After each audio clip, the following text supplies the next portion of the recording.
Impact. Wasn't clear enough.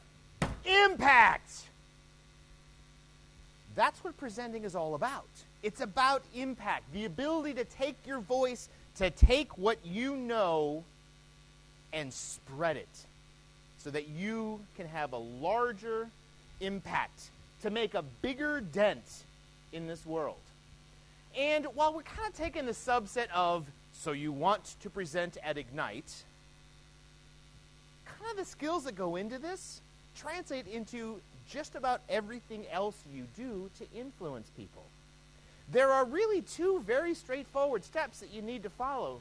Number one, you've got to earn the right to be heard. Most people are going to give you 60 seconds to plead your case. Why should I listen to you? And in those 60 seconds, you've got to win. And then once you get the audience, you're like, oh, crap. Now I actually have the hour to talk about it. Now I've got to land my point, which means I got to understand my point. So while ostensibly it's all about presenting at Ignite, I think that these are core and fundamental skills to be effective as an influencer.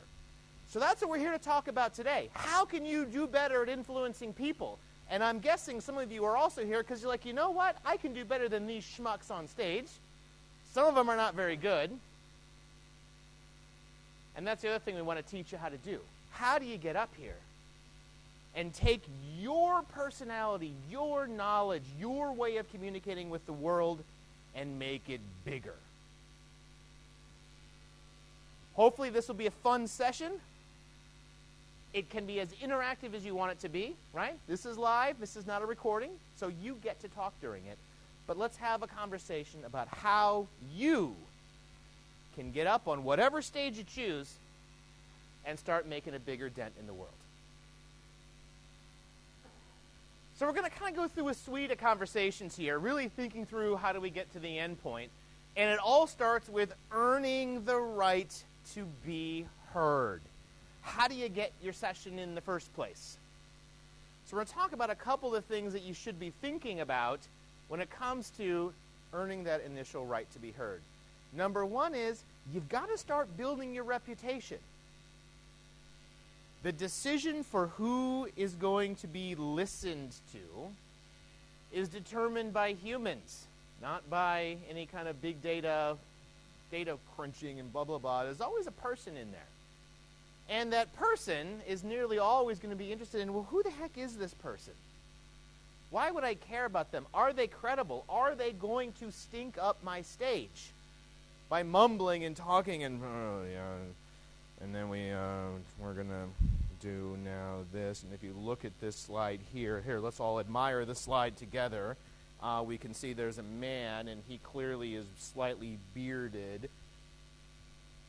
They want to make sure that doesn't happen. It turns out that does kind of happen rather a lot. How do you build your reputation so that people know who you are as a presenter and as a technologist? It really starts with being authentic. You need to figure out who you are. What is it that you do? What is your superpower?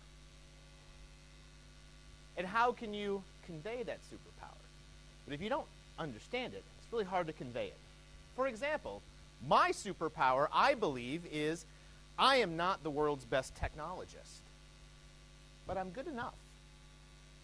I'm not the world's best speaker, but I'm good enough.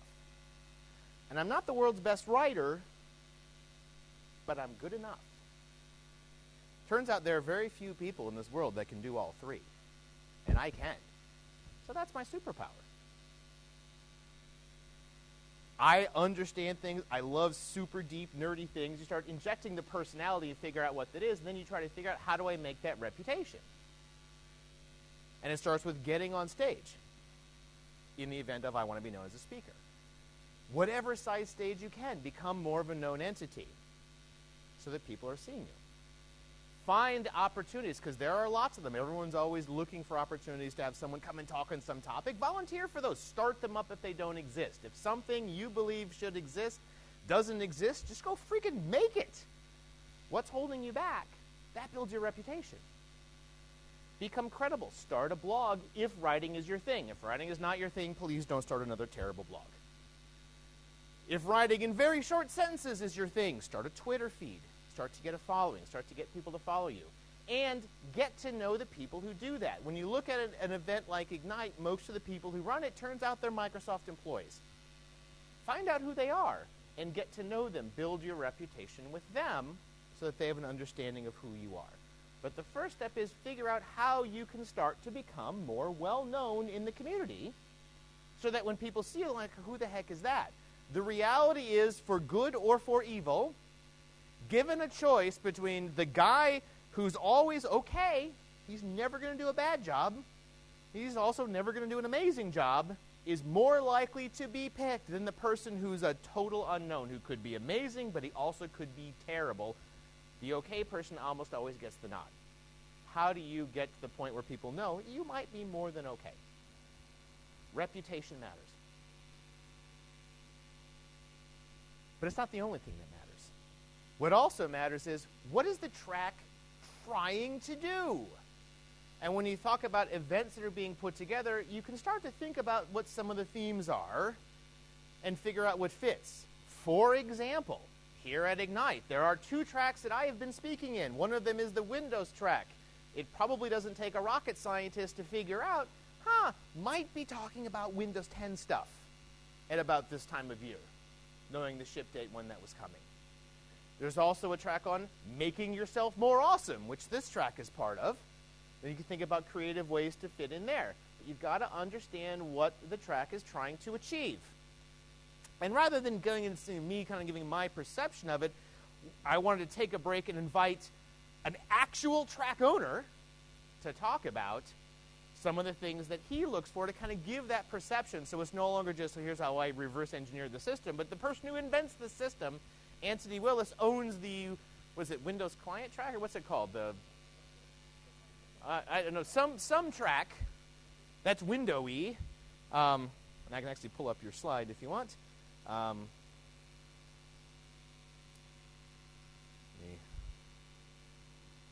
go on here, see, and some of the feedback I got was of everything teed up and ready, and here I am yet again failing on that matter, but that's okay because I did it relatively quickly, and hopefully you'll all forgive me for that. How do you build together a track? What's the process you go through, and what are you looking for, and how much? Let's start with that. Sure. So the first thing I do is I look at, well, what are they looking for me to present? And so that's always in context to what products are shipping, what's the trends out there. So for example, in the client track, you might think, oh, in May we're doing a call for content. And then, that's when I'm looking to actually put this thing together. That's actually not true.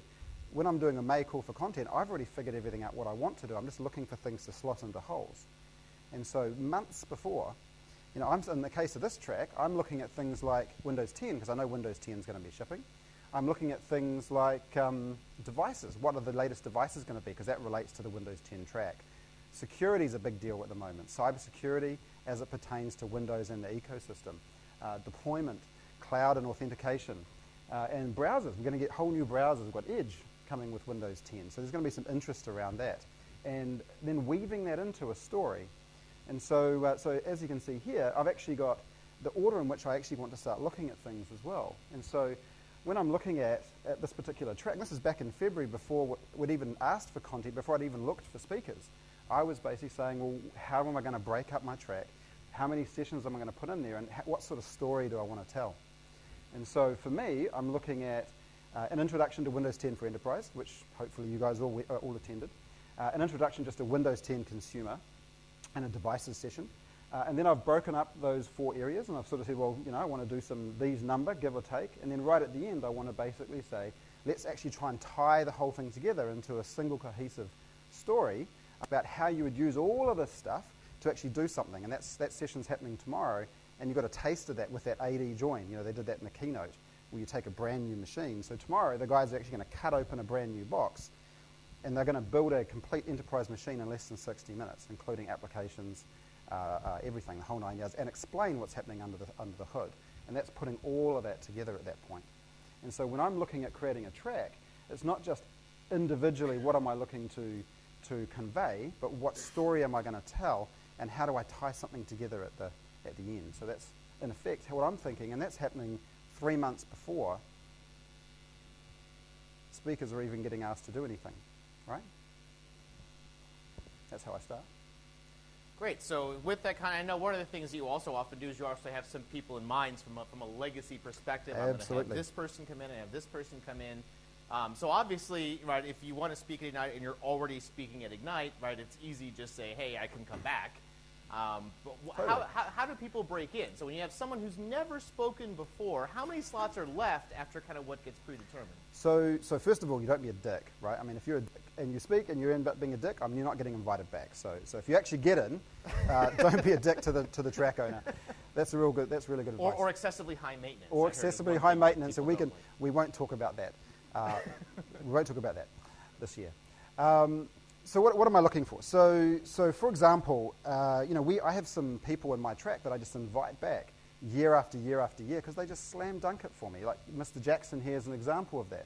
So he's a part of the App Compat team. If you go back to Windows 7 days, I think that was when we first started having. Might have even been Vista. Was it Vista? Could have been. Really? Oh, God. I thought we weren't supposed to talk about that. What's that? I didn't write Vista. I just talked about the App Compat Blame story. Mr. Jackson for Vista. That's perfect.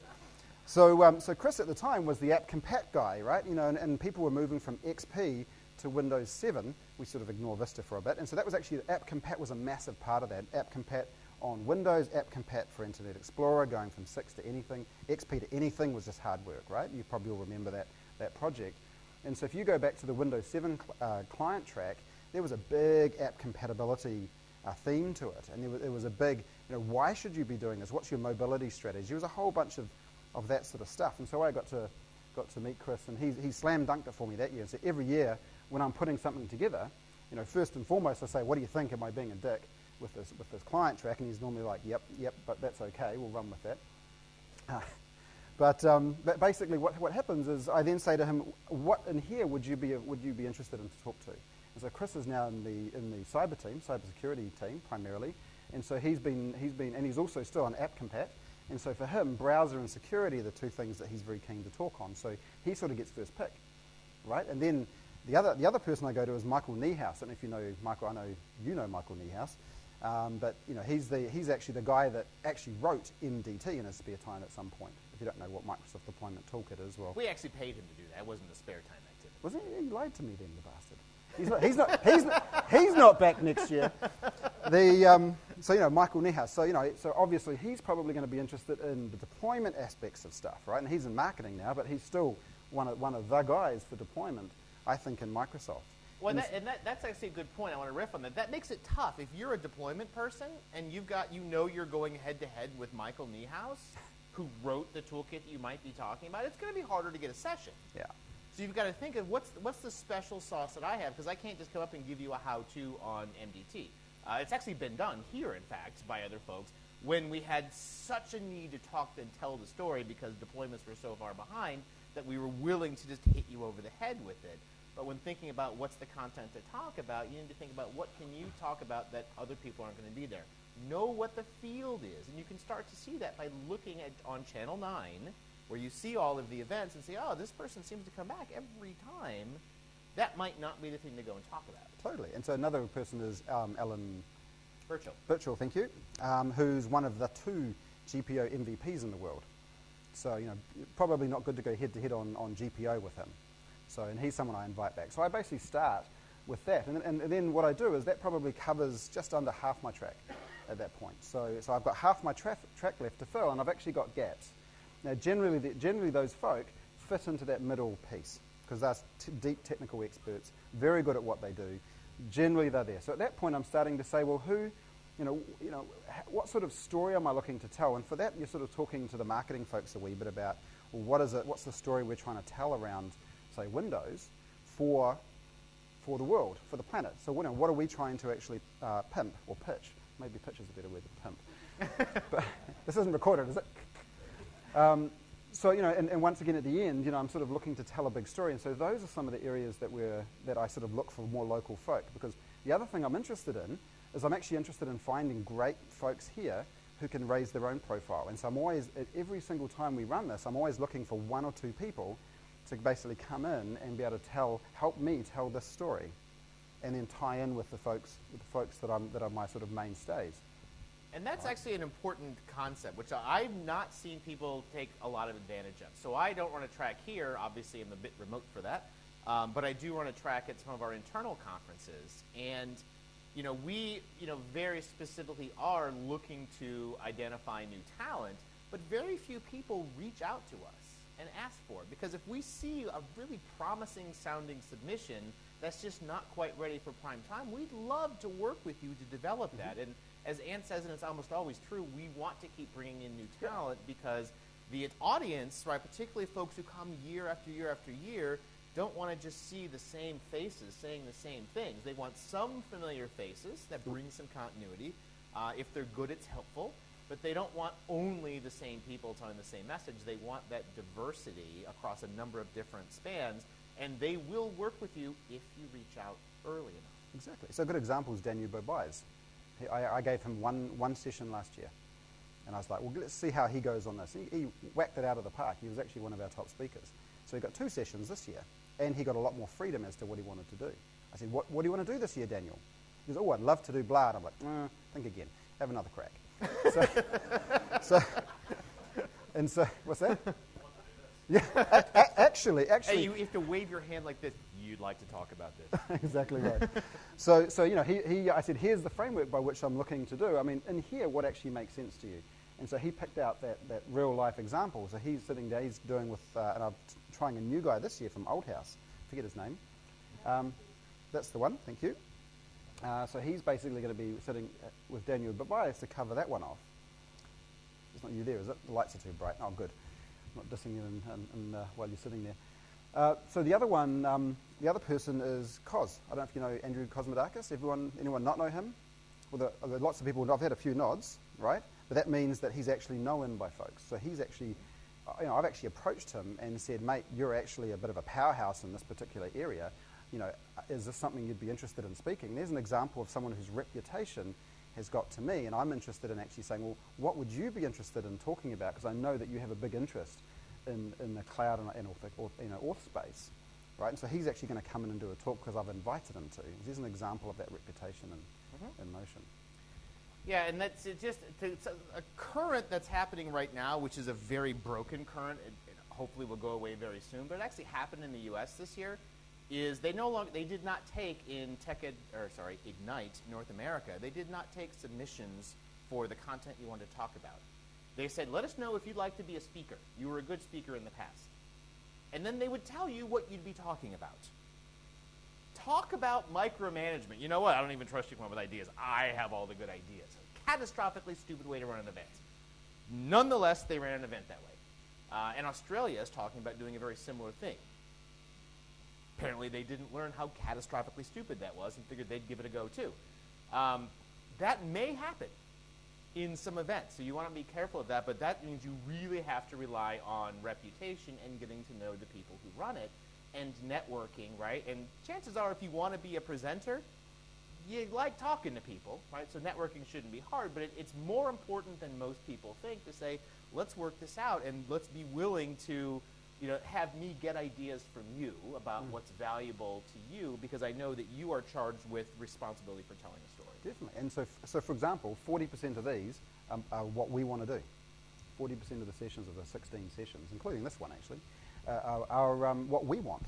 And so I'm actually saying, I want to do this. Now there's these gaps. I'm saying, now give me ideas for how you can help tell the story.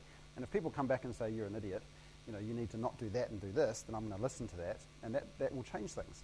But fundamentally, we are trying to tell a story, and we're looking to actually fit in. So if you're randomly submitting sessions, just saying, oh, I'd love to talk about this, and you randomly submit it, the chances of actually getting, and you haven't spoken to a track owner, the chances of getting accepted are how much, Terry? 0, exactly. So there's a bit of an example. Excellent. Well, thank you. I think I like hearing that from other folks who hear that, because I think it ends up being really valuable. So thank you for coming up and talking about that. Let's kind of carry on. This is super important. Understand what's going on. We'll wait for Sway to gradually load. I'm trying a new thing today with the new Sway tool to see how that works as a presentation aid. And the final thing to start thinking about is, again, this working through collaboratively, build yourself up, sell yourself to the track lead, understand what's happening, and be really well connected to figure out how do we collaborate together to deliver something great where it's a win-win scenario. Eventually, someone's going to pick me, right? And that's really the goal. It kind of rinse and repeat and figure out what those things are, take smaller events. Assuming I've been chosen, then the task comes of actually building out a terrific talk. And there are a couple of aspects of figuring this out that I think are really important, and we'll kind of go into some of the details of this. But it starts off with, how are you going to present whatever it is you're putting on the screen? And honestly, that's where most people start. I'm going to start by building out the PowerPoint, and then I'll figure out what to say. And typically what I say will be all of the words that are on the PowerPoint. That is a terrible way to build a presentation. To be absolutely clear, you should never build the presentation. You should start by building, and we'll talk about some of the details of how to do good storytelling and getting a clear path through, but starting with build PowerPoints and make them beautiful and execute them and spend hours and hours on PowerPoints and maybe build a talk is really not the way to do it. Think about what you're putting on the screen as a way to visualize what you're thinking about. It is there to be, hey, when the person nods off and goes down and they get up, that by looking at the screen they can figure out, what the hell is this person talking about now? Oh, I see, they're talking about that. I can get back on track. That's its purpose. And always think about the purpose of what you're doing, what construct you're using. Your goal is to communicate. Your goal is to drive change. If what you're doing is checking a box, must have this, instead of helping to reinforce your final path to the destination, don't do it. Right? Understand the rules and break them where it makes sense to break them is kind of the general rule. Don't break them because you don't know them. Know them, but break them where it makes sense. I am not using PowerPoint because to me it made more sense to do it as a sway. I broke a rule. I did it on purpose because it helped me have a much more smooth and fluid conversation. It's just aids. It's a picture and a few words so you can understand what we're talking about. And when it comes to presentation, if you do eventually make a deck, a couple of bits of advice that I would give on there. Number one, if you possibly can, I have personally found the best decks are the one that have 0 words on them, just pictures. They help illustrate, or maybe one. I did one presentation where the only things I had on the screen was a hashtag. Every single vignette in the talk had a hashtag associated. So if you'd look up, you'd see the hashtag and you'd go, oh, it's that. And that was the only thing on the screen. But if you're going to put words, right, and you're going to use the typical bulleted format, don't go into multiple lines ever. Don't go above 5 lines. Don't go above 5 words per line, or the rule of 5s. Keep it simple, and then start reducing, and don't feel tied to reading it.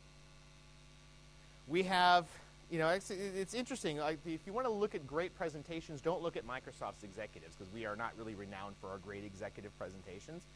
We actually have one of our execs who's gotten a lot better lately, with one exception. He cannot resist the temptation to have read to you every word on his slides. He's made it better by reducing the number of words, but you can watch and you'll see that there's never a time when every word doesn't get read. Think instead of what can you put on the screen that's going to supplement your message and build it that way. Communicate and get people to really think, get them in the mindset. And the same is true of demonstrations. I find that there's nothing more powerful than actually seeing something in action. Way more impactful than simply, going through and giving a bunch of slides talking about it. And you've probably seen a few times this week where you see, here's the talk, here's a list of features, and maybe we'll show you a couple of them as a special bonus, but we don't go through it that way. I personally like to do some of my talks as pure demo end-to-end.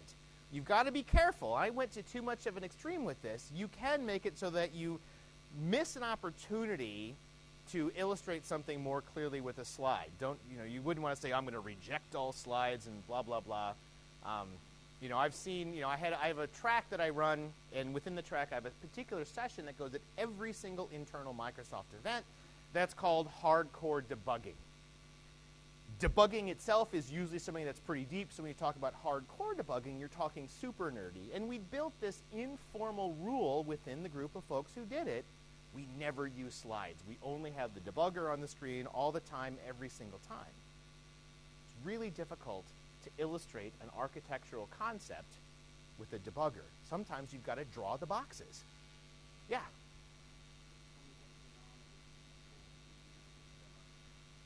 Actually, I can't because we are constrained in the content that we can include inside of a Microsoft event.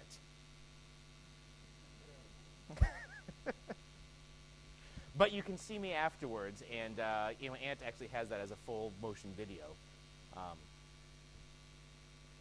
I don't know why there's a banana there.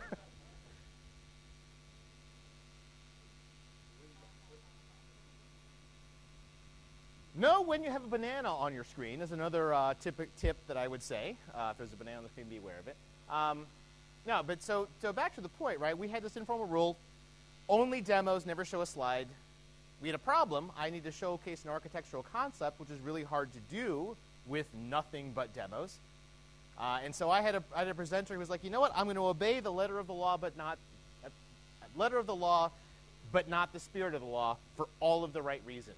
He needed to show the concept, so he took a PowerPoint slide and digitized it into ASCII art, and then wrote a custom debugger extension to output the ASCII art of the slide, which I thought was quite clever for doing it that way. So use demos, but use them to the point where they make sense. Use slides where they make sense to visualize, but always be thinking about how can I make it real, and keep asking yourself and be mindful of the fact that you're going to have the curse of knowledge.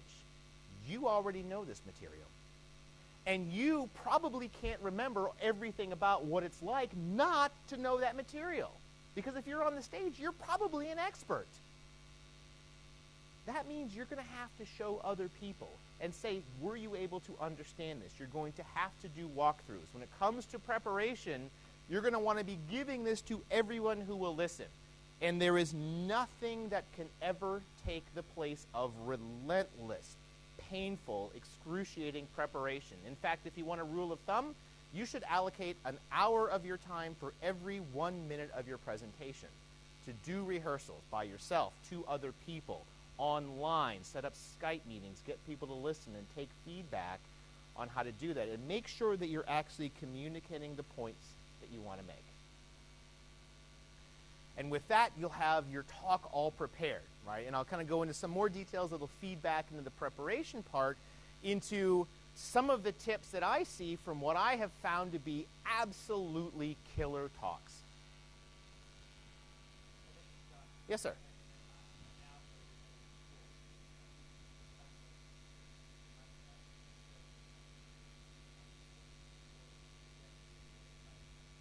If you want to deliver an amazing talk, that's really what it takes. So this talk, as an example, this is a talk that I've been giving internally at Microsoft for about the past 2.5 years. And we vary it every single time, because obviously we don't want to just come out and repeat ourselves the same thing every single time. But it ends up being this giant body of content that gets rehearsed over and over and over again. And when we start dealing with some of the new content, it's the very, very same thing, right? You've got to make sure you understand how long it takes, because you make some slides, you prep up some demos, you kind of get your roadmap of how you're going to wander through. You have no idea how long it's going to take. And the first time you go through it, you're going to get done, you're going to click the stopwatch, and you're still not really going to have an idea of how long it's going to take, because you're going to have made mistakes along the way that you've got to correct. You're going to have gone too fast, gone too slow, not seen it. If you can record yourself, it is excruciating to watch yourself present, but you should anyway. But that kind of relentless preparation is what makes for a great talk. And if you watch some of the people who are truly phenomenal, they are doing that or more, right? If you look at, I think Steve Jobs was one of the greater technology presenters we've ever had, and he would just block off his calendar for weeks prior to big events. And that was all rehearsal, all preparation, all getting ready. Right? We don't at Microsoft always follow those rules, and you can tell. You can tell who's up there and who is absolutely got it down rock solid. And you start to see presenters who can do it, because what happens is with that preparation, you can roll with the punches. People can point out bananas on your screen, and you can be like, roll, okay, there's a banana. Now back to my story. I have seen people who have had something go wrong right in the middle of their presentation that is catastrophic. For example, my friend Eduardo was giving a presentation, and suddenly the internet and the power went out in the room. Talk about a handicap. Because now there's really nothing but him and his laptop screen. You know what he did? Didn't break a sweat. He's like, okay, hops down, takes his laptop, turns it around, says it's kind of small, sorry, it's hard to read, apologized, and carried on with the presentation because he knew exactly what he was going to say. If you want to talk about another extreme, I'll probably get in trouble for saying this, but true story. There was a hypothetical person who may or may not have looked a lot like me, who was at a conference in Vegas, who ended up being Las Vegas in the U.S., which they call it Sin City. Ended up, this hypothetical person, ended up being out all night long, drinking, dancing, having a really great time, and all of a sudden realizing, oh, I have a talk in 37 minutes. Quickly showered, went directly to the room, stood up, timer went off, boom, gave a presentation, number 7 presentation in the entire conference. Was all over, thank you very much, whoa. Because it was all, at that point, muscle memory.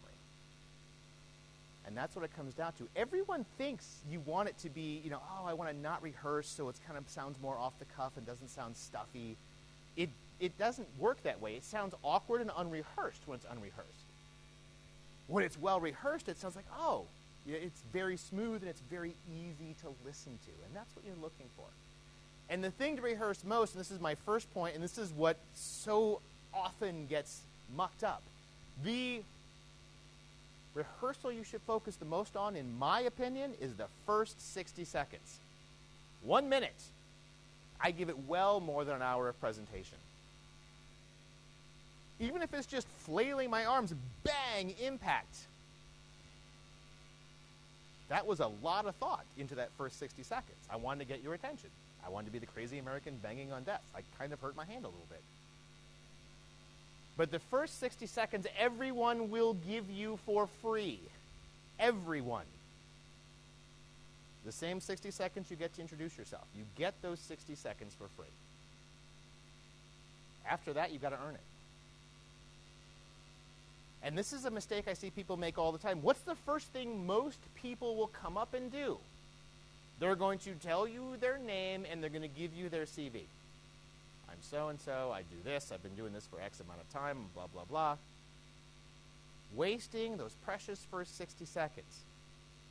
Now, if you can come up and say, hi, I'm Mark Rusinovich, and ladies, I'm single now, then saying your name might be useful. If that's not the case, you're burning your 60 seconds. I haven't even told you my name yet. I'm Chris Jackson, by the way, if anyone cares to know, because it doesn't matter who I am. What matters is, am I going to give you something you want to hear about? Which means I've got to convince you that I do. I have something to say that might add value to you. I'm going to come in and say, this is all about impact. You want to change the world? I'm going to tell you what I've learned about changing the world, and I've been pretty successful at it. Could I be better? Of course. But I've been pretty successful, and here's what I've got to say. All of a sudden you're like, oh, well, I'd like to have more impact. I'd like to be on the stage. I'm less of a schmuck than you. I can get up there. Now all of a sudden there's something in it for you. It's real important. I need to figure out what's in it for you. Now what's in it for me? I'm not here to say blah, blah, blah. Here's how I talk. Here's how I do this. Here's how me. That, in fact, is a mistake that I see made all the time. Us versus them. We did this. You can now do this. Now we did this. No, we're all in this together. We all want to be on this stage. You know how I got up here? By accident. I had a job. I ran the AppCompat SWAT team from 2006 to 2012. I was required to talk. I got on the stage. I'm like, hey, this is pretty cool. It wasn't planned.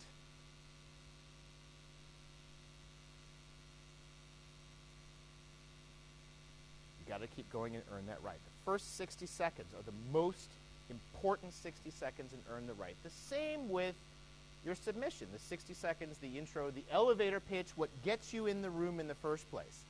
That initial thing is so, so critical. In fact, I would say the same thing there. When I think about the way that people submit their submissions to a track, just to kind of backtrack and apply the same principle there, most of them spend a bit of a time thinking of a title. I'm going to talk about this, and then they kind of ramble a bit in the abstract. Well, this is kind of cool to talk about, and I'll talk about this, and blah, blah, blah.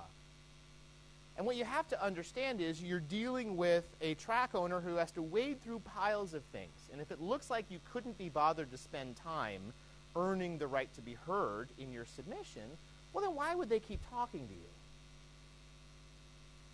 But the people who look like, hey, this person spent a lot of time and thought and came up with a very crisp aspect. It may not be exactly what I want. I may have some feedback, but they've now earned my attention because they focused their time on that initial foray, the elevator pitch. Here's why I want you in there. In this case, it's two audiences, the track owner first, the attendee second. I got to hit both of them. That might be even harder. So earn the right to be heard. Doesn't matter who you are. Doesn't matter what you've done, unless you need the credibility, but you can build the credibility by giving them great information, I think, a lot more effectively than by reading them a list of what you've done. The thing I always like to think about as well is that I'm not going up there with the job of teaching a class. And particularly in the case of an event like Ignite, think about what happens at the conference. How many of you are running around with notebooks taking a whole bunch of notes? I see a couple. It's not zero. But most people are going to an event about HoloLens, even though we don't have HoloLenses here for some reason. And they're going to an event about how to write C++ programs to do gaming on Windows Phone. And they're going to a session about how to deploy Windows 10 to tablet devices. And then they're going to a session about how do I, go into Azure and deploy custom VMs on an ad hoc basis using nothing but PowerShell scripts launched from a platform as a service, blah, blah, blah. And then they all go and get really, really hammered, and they go to bed, get a couple hours of sleep, and rise up and do it all again. Rinse and repeat. By the end of the week, do you think you're going to remember, oh, here's the step-by-step plan for doing this thing on Tuesday? Probably not. But here's what you're going to remember. That was freaking cool. I need to go look at that up. They may write down a couple of notes. Go get this book. I love that, by the way. If someone puts a book on the screen, and I'm like, this guy inspired me to want to do what he does, and here's a book that's going to tell me how to do what he does, I'm almost always immediately on my phone, put it in Amazon, and I go, put this on my wish list, go grab that book later. Here's some action. But you're trying to inspire someone to take some action.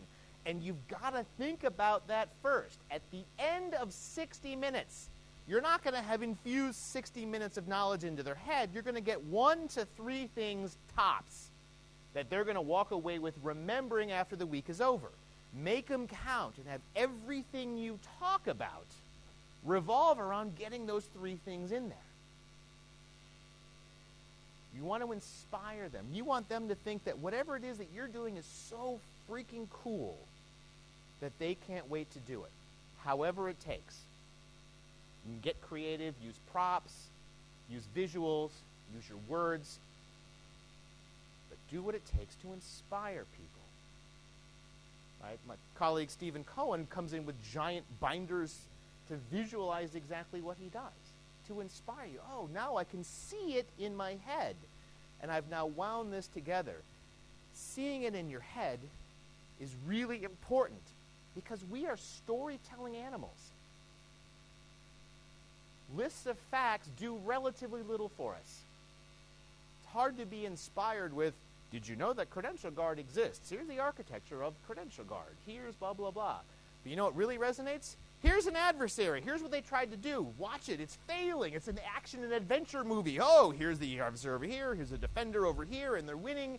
And we have good, and we have evil, and we have a hero, and we have a story. And I can walk away going, oh, did you hear about the time that guy, that Peppa Pig, tried to break into the arsenal over here, and we defended against it using these brand new credential theft mitigations that we could put in place, and blah, blah, blah.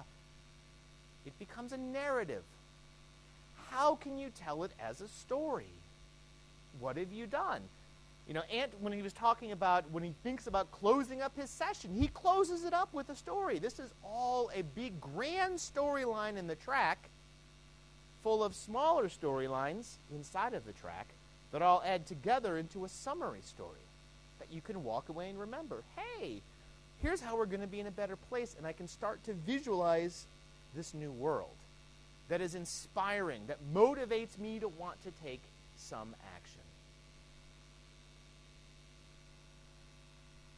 There's a whole session on storytelling, and it's really important, but you really got to think through it. This is the preparation. How do I make this real? I was talking in the session about cybersecurity today. You can get super nerdy on that. That was yesterday, actually. Super nerdy, but no one remembers the nerdy bits. They remember the story. Oh, the attackers are doing this. Oh, wow, that was a crazy attack that guy was doing. What is going on there? That's the kind of things that stick in people's head. That's why you see people who are able to remember the Homerian legends, despite not having pen and paper, for centuries. But you've got to write down Euclid.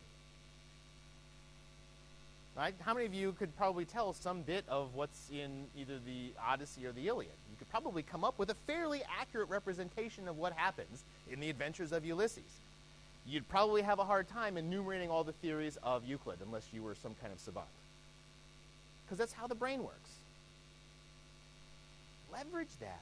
You want to inspire someone and help them feel real. And the stories should ideally resonate with who that person is.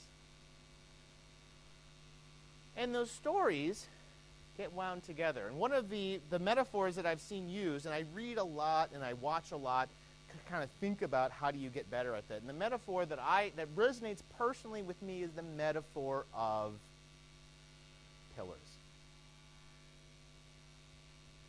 I've thought through and thought, here's the overall objective that I want to get to. Here's what I want to inspire you to do. For me, it's probably one thing. And I want to take you through a journey to get to this one thing, but in the end, I want you to take an action. That's all I realistically expect you to do, right? In the case of this session, what I want to have happen is I want to have at least half of you submitting for an event in the next year. That's the outcome I'm seeking because I think it's very realistic. Doesn't mean you'll all get it. Does mean I think we're going to get a lot better submissions and a lot better presentations. In the context of, for example, edge security. Another session I gave today. I had an overall goal. I want you to think of this as the most secure browser you could be using today. That's the outcome. I want you to start using it. Pretty straightforward. Then I got to build pillars. Well, how do I walk you through that? Well, let's think of areas, right? So kind of divide it into let's think about, how do we take the concept of application whitelisting and think about who your adversaries are, what are they doing, here's this little vignette, here's this little set of stories here, some facts, some demonstrations, let's make it all real. And then we're going to wander over and talk about how are we protecting it and sandboxing it. I'm kind of going through these different goals, but I tie them together. I know the path I'm going from. I'm starting here, I'm walking you through to here, then to here, then to here. And it's discrete. You can kind of see the suites. You can see it in this presentation. I'm submitting, I'm preparing, I'm talking. 3 pillars that I can gracefully wander through and spend my time on. So you know where you are. And right at the top, in case you forget, deliver a killer talk. We're talking about it now. And that's how we organize it. Always reflecting back. And I keep perseverating on the point because it is the major point. Is it driving the outcome you want?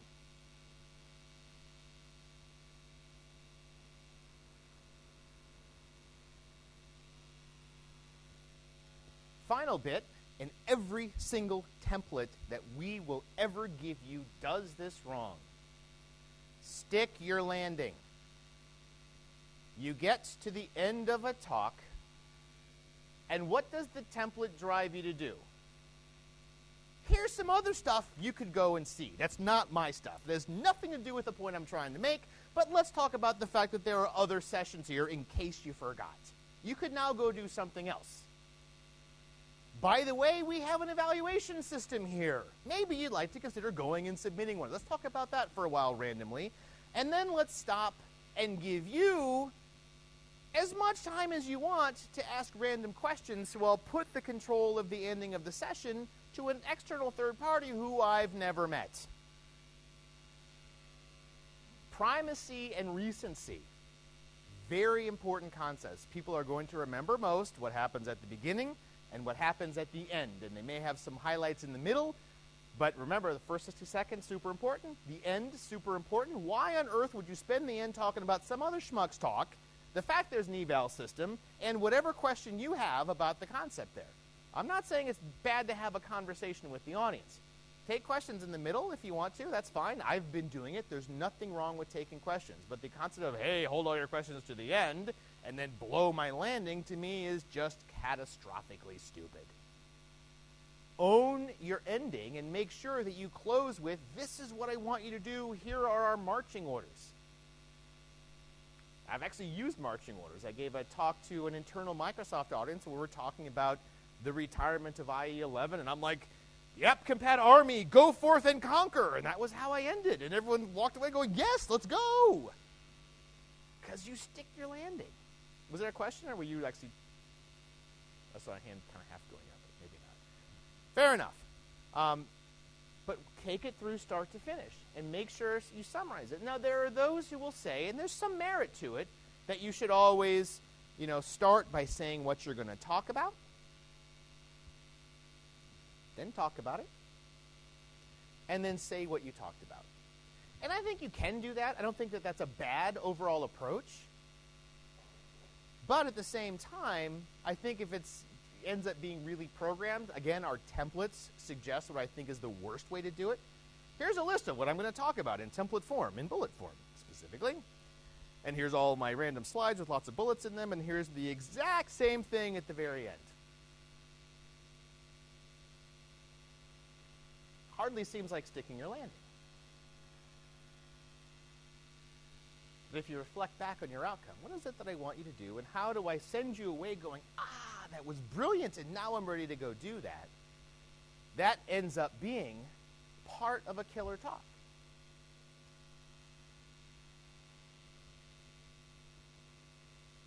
And that's really what it comes down to. Now, on top of all of this, right, I think through this. All right, let's kind of rewind. I'm actually going to kind of do the same thing I just kind of slightly made fun of. But I want to add some additional depth to it to kind of think about, how this all comes together, right? We've got these pillars. Let's smash them together and think about what it means. I'm going to start off with earning the right to be heard. And that starts off with having it be a conversation about how to be heard. Whether that conversation is verbal, whether the conversation is in writing, let's start the conversation. I need to know who gates my ability to get on the stage, what they want, what's in it for them, right? This is a repeating topic. What's in it for the other person? It's not about me. It's about the other person getting better. That's why they want me on the stage. Makes them better, makes their audience better, and by making other people better, I increase my impact. What's that? Is when the track on is what? Yes, there are score whores, by the way. You can identify a score whore because they're the ones on their phone after the session is over looking to see exactly how well they did. I actually don't think we post the scores live and interactively, but a lot of conferences we do, and it makes for a very irritating post-event dinner. I think about it that way, but regardless. So it starts off with this whole concept, right? Figure out how to be heard. Start off with, again, always the first 60 seconds, the first introduction, that first concept, that primacy effect. How do I get that? How do I build that up, communicate, bring in my reputation, and continue to build that? Drive that through developing content revolving around those storytelling principles, the pillars, and bring it through to a close, and then send people away. Here's your next step. Here's your action. You can go and do something. So here is what I would like to suggest to you as your next action, right? I'm assuming that everyone who's in this room actively is trying to get on the stage. Is that a fair assumption? Is there anyone that doesn't want to get up and talk?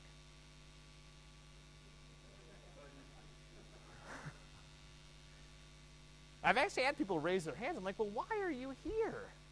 I'm like, I just wanted to see you. And what? Okay. There's no accounting for taste, right?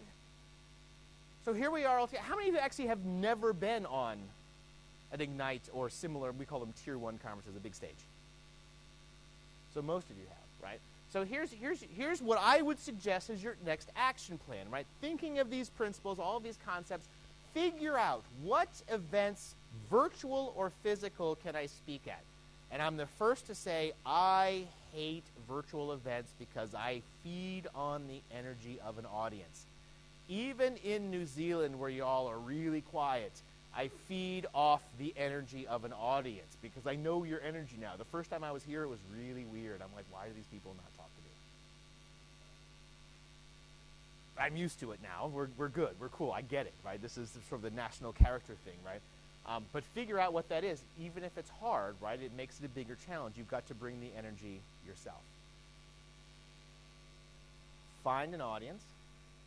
Find who gates the audience, right? Might be you, right? If you don't want to wait, just make up your own thing. Put out a webcast and stick it on YouTube. It doesn't really matter, right? But obviously if you want to go towards big events and influence larger groups of people, build your reputation and do that, find the event, and then start to build that reputation, that conversation, that familiarity, and understanding of what the overall objectives are. And then submit. As Ann said, don't be a dick about it. One of the tactics, for example, that we know, if you submit the exact same talk to every single independent track, turns out we can see all of them. And we know you've done that. And we're like, oh, this person's kind of a pain in the ass. They're clearly not customizing it for my track, so off it goes. Don't do that. But submit something thoughtful, and then start that conversation and think about it, and then find your way to that initial opportunity, and then work to make it great. Like I said, an hour for every minute. So you got 60 hours of prep for an event like this, for one talk. I did 4. So some of it's not new. I didn't have enough time for 4 brand new sessions. And then go back and get feedback. And keep getting that feedback as you go, right? So we'll kind of, that's sort of the overall overarching storyline. I'm going to throw out some tips and tricks. Get speaker training. Find a group that can do it. Find a way to rehearse. Find someone who is going to be honest with you. I have often said at many points in my career, I can find all kinds of people, well, a few people, who like me and will tell me they like me. I can find even more people who don't like me and will tell me they don't like me. The gold standard is someone who likes me but will tell me the stuff I need to hear. Find those people and get that feedback. Be willing to take the harsh criticism. Right before the talk began, I was speaking with one of my colleagues, tell me all the crap I did wrong. What else can I do? What else can I do? What else can I do? Because that honesty is worth $1 million. Can't be beat. Get the feedback, get the coaching, get the practice. There's no substitute for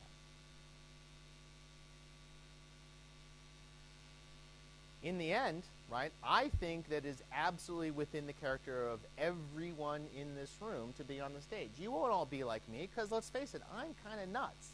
I have my own very unique style that's very loud, that's very exuberant, that's very American, that's very, I've often had, like one of my favorite pieces of feedback ever was from an audience in Germany. Why is the American in here yelling at us? So I learned to turn it down based upon the audience, right? But nonetheless, right, find your authentic voice. Don't try to be like someone else. Try to be like you. Find who you are, find what you're really good at, and have your voice. But the one thing I will say is if your voice is really kind of quiet, you can't be quiet on the stage. You've got to take you and turn the volume up. And you've got to fill the room. Whatever the energy is not going to be given to you, you've got to fill up. We've got a room that's about half empty. That means I need to supply the energy for every empty chair in this room. If it were full, I would have to provide less energy to the conversation. but it should be your energy. You can have great presentations from people who are very introverted, and you can have great presentations from people who are very extroverted. What you don't want is an introvert pretending to be an extrovert, or vice versa. I'm very awkward to watch when I go to places in Asia where I have to act introverted, because it seems weird coming from me. But be authentic and be yourself, drive towards the goal, and in the end, we all have it within us to change the world. Find your superpower, magnify it, and go get it. Thank you very much.